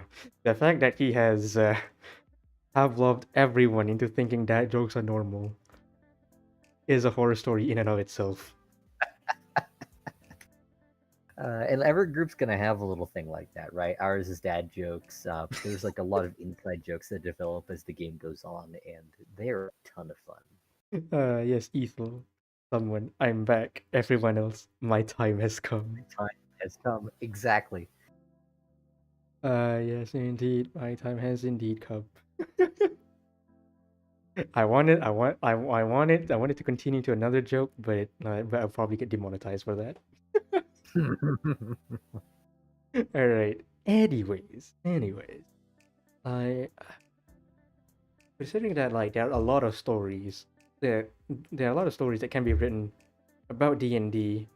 Indeed, like even your own campaign, like for any DM out there, your own campaign can pretty much be its own compilation of stories. But like, would you say that D&D D&D dungeon mastering has gone a long way into honing your craft as a writer? Yes, actually. And again, this is cooperative storytelling, of course, but uh, writing plays a huge part in DMing. And my background as a person who would just write for the hell of it really helps because I've already in that mindset of trying to get into someone's head. All right, but um, as far as how people act, like ridiculous jokes that can pop up, you can like take the stuff that happens in your D&D game and like write it into official material and no one would be the wiser. It's fantastic. Yes, in fact, my father is one of those people, Armand. um Oh, he interesting. How did he that come has about? he he was just a really fun guy, and he DM'd a whole bunch. He got a whole bunch of his friends together to like DM like this continuous game at a convention, and eventually people thought he was so good that they said, "Hey, we'll pay you to come DM for us." And he did like birthday parties. He's done what they call them retreats, where people like pay to go out into a log cabin somewhere and just D&D it out. Um, Things like that. It's totally you can totally DM professionally. Although it definitely wouldn't be for me. I must say that. D&D. I mean, I would be honored to be paid to DM, but making that a full-time job, I could not even imagine. If I may ask, does it is it a job that pays well? This really depends on supply and demand, and how good people think you are, and all sorts of things. It can range from no to yes, so I can't really say. Because like that, because that is pretty interesting, especially nowadays, where people essentially cannot. He is Uh, awesome, Dad. yes, he is awesome, even if there are some wrong opinions. We won't get into those. We'll get into those later. Anyways, like getting paid to DM, that's actually a pretty interesting career prospect, especially nowadays where no one can really go out and about as freely as they did. So you can't really go out into log cabins and have a nice private DM sesh. So Sure. um like does that affect your dad's like profit margin in any way, or is he able to do stuff online like you're doing right now? Well, I don't keep track of his money, but I can safely say that he is currently running conventions online from his desk, and he has not slowed down. Damn, that is amazing. Mm, Has he ever like published any books of his own though? he has, actually. Oh, I haven't read it. I haven't read it, but he has. ouch. All right, all right. Do you know the title of the book? I do. It's called Home of Scarlet. Oh, no, sorry. House of Scarlet. The House of It has Scarlet. deep roots in D&D. It's his own custom world. House of Scarlet. He wrote that freaking 5, 6 years ago. I can't remember. Wrote it 5 or 6 years ago. Okay, so definitely not the one I'm looking at right. I'm not even sure it's up for sale anymore. Goodness, I'd have to look. Yeah, no, not that one. Yeah, the first one that pops up is not his book. That's unfortunate. It is not. It is I'm well holding it that in my hand right now, though. well that is indeed unfortunate. That is indeed unfortunate. But like, do you know? I wanted to ask like what the story is about, but you haven't read it, so I haven't read it. I know it's a very medieval, dragony kind of thing. The dragons are more rare, they're more epic. There's a bunch of medieval wizards and stuff going around, but other than that, I can't say much. indeed. Well, that is really interesting. Speaking of books, you have like you planning on publishing your own anytime soon? I do have something in the works. Um, I've been thinking about it for freaking ages, and now that everything is coming to a head in my life, I think it's time to finally start writing it. I even have a good idea of what I'm going to call it. Oh, So, for any of you who, like, for some reason, want to keep an eye out for this, I am going to be publishing something called the Retainer series. So you can keep your eye out for that. all right, the Retainer Secret. If you're like, if you mind me asking, and if you're comfortable with it, do you want to share a little bit as to what it's going to be about? Sure. Uh, let's see. How do I? I'm a big fan of science fiction, and it will start science fiction. Actually, it starts after basically uh, brief history, humans screwed up, and Earth, through a series of wars and catastrophes, got absolutely bodied. And in a last ditch effort, humanity spread out throughout the solar system in really a barbaric fashion. But eventually, after several thousand years, people like actually started coming back together, piecing together what happened, and they came back to Earth, like re-terraformed it, and created this like almost Star Trekian federation. So it's one of those stories where humans are the good guys. Troubled past, of course, they had to work for it, but they are the good guys, and they are going out there and trying to. Uh, I guarantee, if we do that, I will. It will not. It will not look the same. I am not telling you nearly everything, uh, but um, but they're going out there and trying to survive in the universe, and it's a whole thing. It's a lot of fun. There's going to be a whole ton of epic shit that's going to happen because I love the grandiose. If a campaign is anything to go off of. I mean, hey, like I can certainly see like where you get your love of like that you do have a love for the grandiose, especially it manifests itself in your campaigns and and the subplots that you've managed to quite beautifully, in fact, like weave into them. Thank you. All of the interesting one shots that you do with everyone, like the sub campaigns within a campaign. But you guys just meme in those. It's great.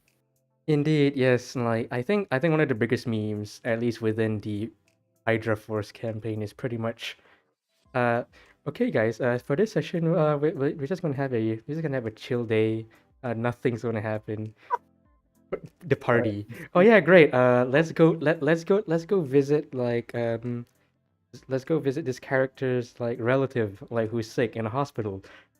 Surely you'll be fine. We'll bring gifts and everything. The DM, you chose poorly. A little bit of backstory about that. There used to be a character in our game called Doctor Love, and he was trying to find this cure for a really really deadly disease that his niece was afflicted with, and they had to put her in magical stasis to prevent the disease from spreading and to save her life.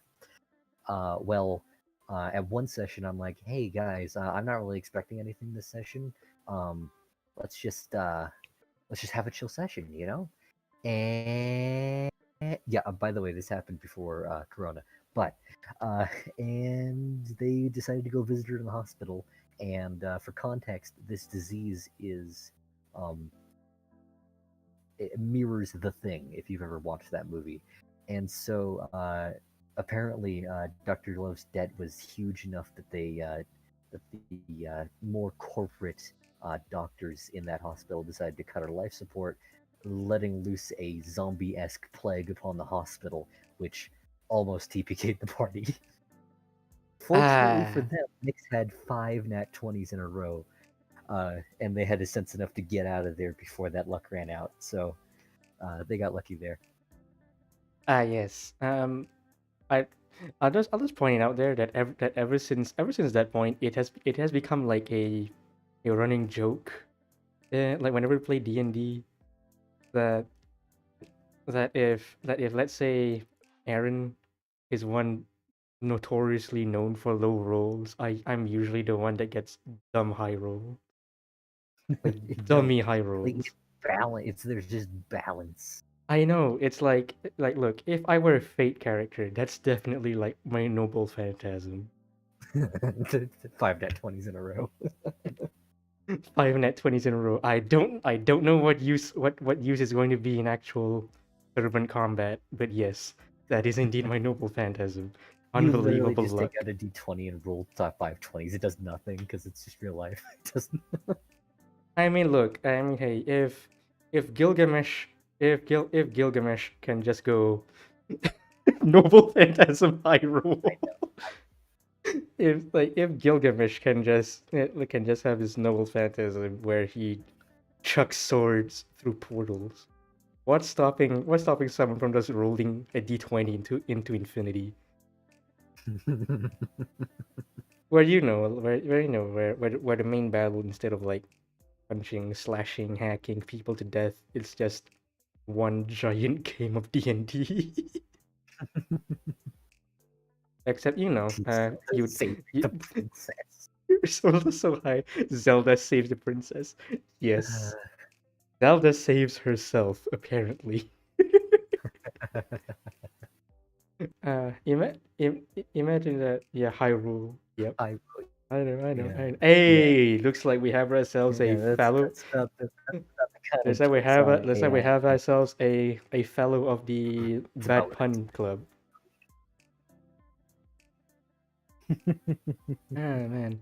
All right. We are reaching the end of today's podcast. We have 10 minutes left. So, Ryan, yeah, like you got anything to say? You got anything to say? You got any questions for me? questions for you. Gosh, what are you thinking about D&D so far? Ooh, what do I think about D&D so far? So far is it's actually like a really great uh pastime, and actually does wonders for for actually helping get my helping get my scheduling on track for once. Not even essay deadlines can can manage that.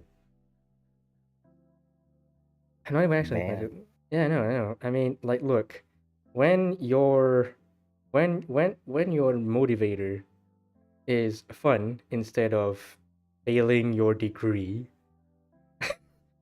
it's usually a more powerful force than dread.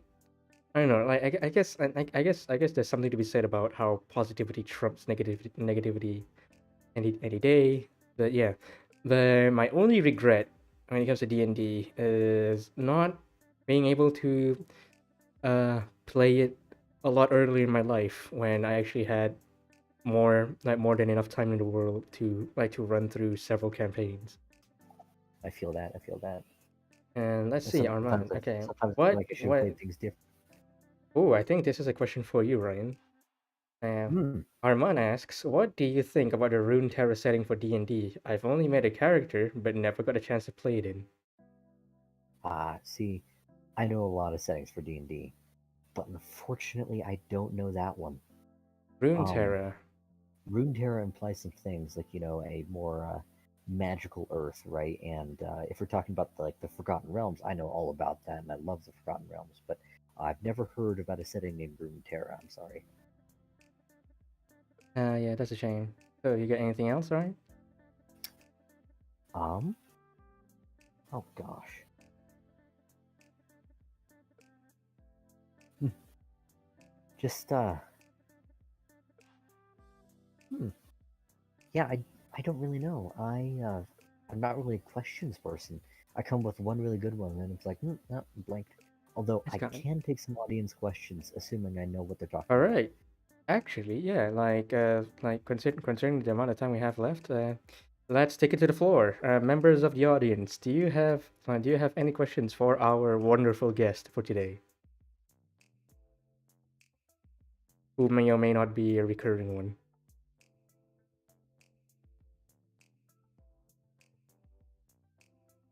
No questions. All right, time to end. Apparently not. All right. Okay. No, it's In that just wait case, for him to think of something, dude. okay. So while we wait, if there are any questions coming around, I'm just gonna take this 5 minutes, to just talk about just talk about something not D&D related.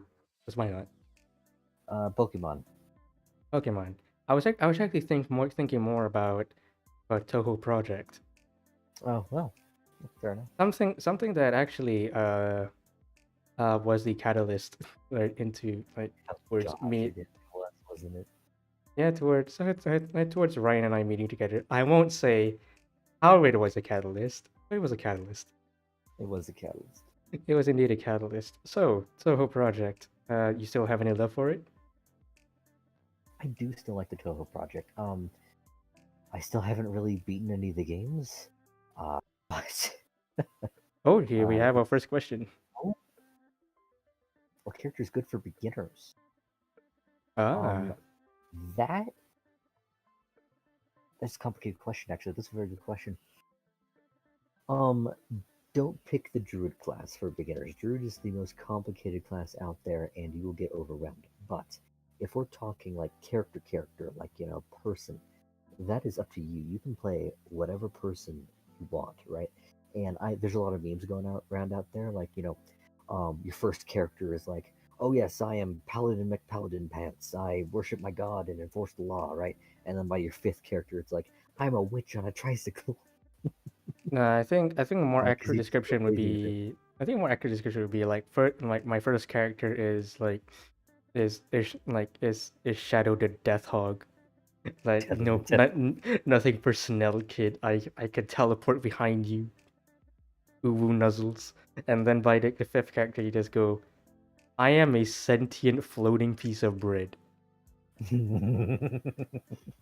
But if you're talking mechanics wise, um, I would recommend going with one of the fighter. Of course, is the simplest class. Uh, it's got the most simple um, mechanics. Um, but like spellcasters, maybe a sorcerer would be good for you if you want to try a spellcaster. Sorcerer is my favorite class. Um, it's not to say it's the best class. I just prefer it because they're really cool. And of course, start at like first or second level because if you start like at 10th, you're just going to get overwhelmed. But really, in all essence, D&D is about doing what you want. So, assuming you're comfortable with it, you can go as far as you want. Although mechanics wise, I would recommend a human fighter, if only because like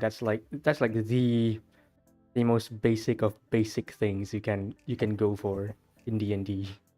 It is the most basic, but it can also be. Don't diss on human fighters too No, much no, because no. they can also I'm not be dissing on. I'm not dissing on them.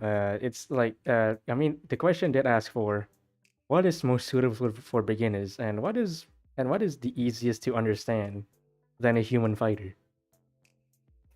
There are no race specific stats unless if you go very human, and even then that's very minor. And a fighter is essentially just you hit things, and your special ability is to hit things even more on the same turn. When you so basic, you got human fighter. Oh, you are a human fighter with guns, and then you switched your main to rogue. It's funny because I am actually one of my favorite characters of all time is a human fighter. He also multiclassed in a rogue and a wizard, as I mentioned earlier, Detective Grayscale. Um, and he's a lot of fun because he has a 20 in intelligence and just riffs off everything. It's great. But it's yeah. So don't diss on a human fighter just because it's the easiest to All right. understand doesn't mean it's not going to be fun. Go for it. Yeah. And by the way, Etho, funny you mentioned you are a human fighter using guns. In the current campaign in the Hydra Force, I don't know, Chronicles Epic. I don't know. I don't know what it's supposed to be. The Hydra Force Tales, as it is. My character is actually a high elf rogue that yes uses guns extensively. I the dagger is only used in emergency situations now. I should make you keep track of ammo just to balance that out. I don't think ammo is ever like mentioned at all unless if it's like something that is specifically single shot, and then you usually ask like Like, you have to like reload it, and I'm like, yeah, okay, cool, gotcha. Let me bring up my second pistol then. yeah, some groups, it's true.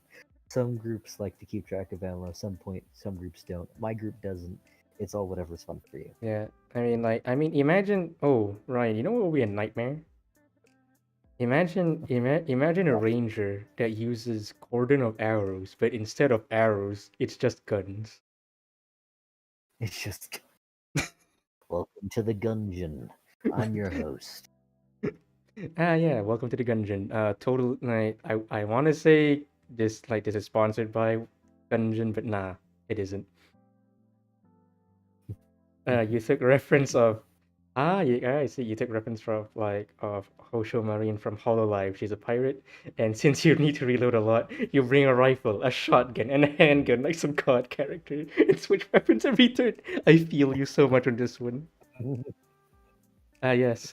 If you're wondering what I use, I have two flintlocks, a blunderbuss, and a revolver, of which apparently our resident DM here says I can only shoot 3 shots at a time instead of the full 6. Because apparently each shot is like 2 seconds. I'm trying to balance it, alright? If you just fire that thing off, it's gonna be OP. Yeah, I would imagine the ancient green dragon would be dead a whole lot faster if you just allowed me to shoot all 6 at once. Who wins, a super manipulative ancient dragon Oh or no! one shitty boy? And then the GM says, "Oh, I allow reload using bonus action." Ah. Now, see, I don't allow that unless they actually get like training and like gunslinging in it. And Nyx hasn't gotten to that point yet, but she's approaching it. She's approaching I it. mean, look, I already have reliable talent thanks to the death of the green dragon. So look forward to that. And yes, gotta nerf the rogues from taking advantage of advantage. And yes, which is one of the biggest reasons why I usually annoy poor Ryan over here with inane questions such as, "Do I get advantage?" Or "Does this Biggest, proc advantage?" if I do this, do I get advantage? Yeah, pretty much. Like, if I do this specific thing that pretty much loopholes the crap out of the definition of advantage in D&D, do I get advantage? But I gotta head out. Yeah, indeed. So Yeah, indeed. Indeed. Thank you very much for coming, Ryan. For the very first podcast, which I've somehow decided to call "By the Table" with Nyx. I'm not seeing a table, but that's okay. It I was an know there absolute pleasure. A lot of I fun. know there isn't a table, but just imagine there is one. And yes, thank you to everyone for coming over. If you like what I do, if you like what I do, like I'm just gonna do the YouTuber thing of go click like, subscribe, bell button, you know the drill. But that will be boring. So I'm just gonna tell you this: if you like what I do whatever you feel, do whatever you feel like. Okay, I'm not gonna force you to. I'm not gonna force you to subscribe to me or anything. But but it will Subscribe be to your house order and sleep. but it will be a pretty good indicator for me to see if I want to turn this into a weekly thing. And who knows, maybe you get to see more of the wonderful Ryan and and other wonderful people as well. All right, and with